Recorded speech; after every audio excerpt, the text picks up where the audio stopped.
Assalamualaikum warahmatullahi wabarakatuh. Waalaikumsalam warahmatullahi wabarakatuh. Alhamdulillah. Itu kalau kita panjatkan kepada Allah Subhanahu Wa Taala dan limpahan rahmat dan karunia-Nya kita masuk ke kesempatan kesehatan.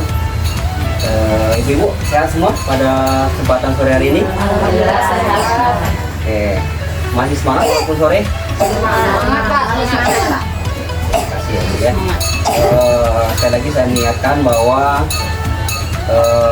kegiatan ini wajib bagi yang KPM dan saya juga sebagai pendamping wajib juga melaksanakan kegiatan P2K2. Pada kesempatan ini kita melanjutkan kemudian materi pada modul 3 berkaitan dengan tolong Ibu, kesakitan pada anak dan kebersihan lingkungan. Oke, jadi ini berkaitan dengan ibu-ibu sebagai orang tua yang punya anak balita ya. Masih ada berapa orang yang masih punya balita? Oh, oke. Jadi di sini coba tolong Ibu ini bacakan.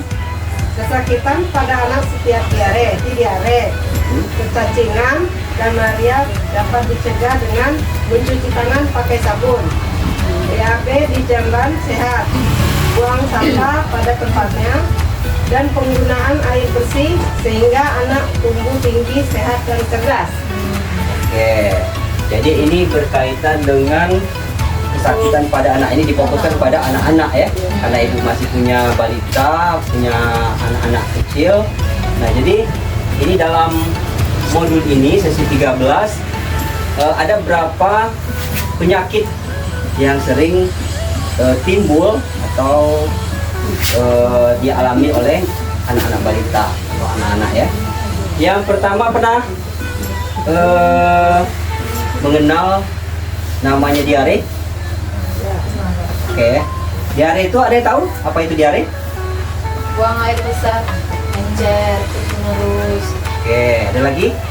kayak puasa Dari hal itu sering dialami oleh anak-anak, apalagi kurang menjaga kebersihan baik itu makanan atau tempat tinggal. Yang selanjutnya malaria. Nah ini malaria, mungkin setiap ibu-ibu atau ya namanya manusia pasti mengalami penyakit malaria. Oke, yang pertama diare. Coba siapa yang pengen membaca? Nanti saya jelaskan. Ya silakan. Ibu siapa? Ibu Musida. Ibu Musida. Ayo coba jelaskan mengenal diare. Coba. Mengenal diare dan pencegahannya. Diare adalah buang air besar, BAB, encer atau lupa air saja dan terjadi lebih dari 3 kali dalam sehari. Diare itu BAB yang terus menerus, yang lebih apa kata itu? Lebih dari 3 kali dalam sehari.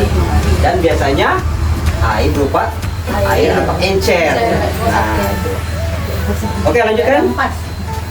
Teruskan ASI dan MT-ASI. Itu mengatasi diare.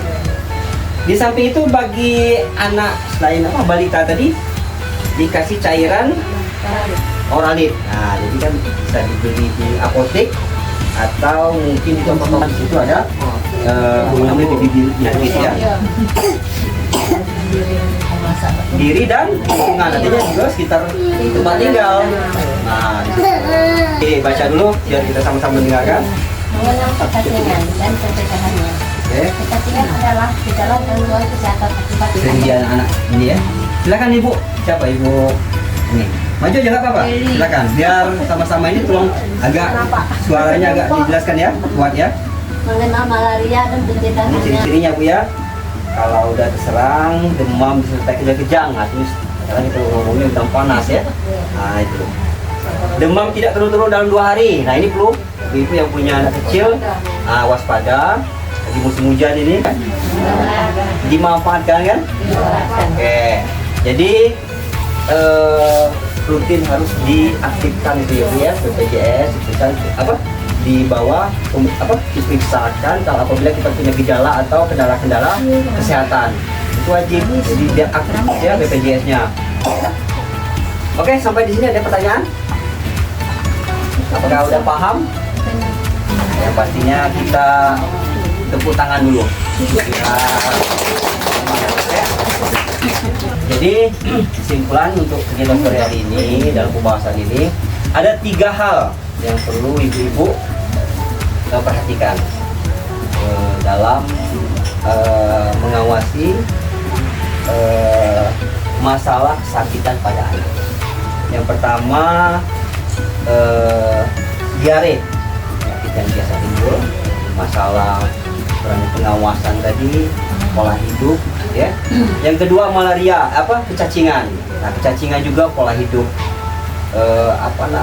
pola konsumsi makanan, mulai dari masak sampai konsumsi dimakan. Dan yang ketiga malaria. Nah, malaria ini secara tidak langsung memang dari lingkungan dan pola hidup juga. Nah, artinya pola hidup kita, lingkungan kita. Jadi perlu diperhatikan hal-hal tersebut. Oke, kalau nggak ada lagi pertanyaan, kita lanjutkan untuk bulan depan dengan modul dan sesi yang lain lagi. Oke, terima kasih ya Bu ya atas partisipasinya. Lebih kurang saya mohon maaf kalau ada salah kata, salah tingkah laku, salah ampun. Bila taufiq ya, wassalamualaikum warahmatullahi wabarakatuh. Waalaikumsalam warahmatullahi wabarakatuh. Oke, terima kasih.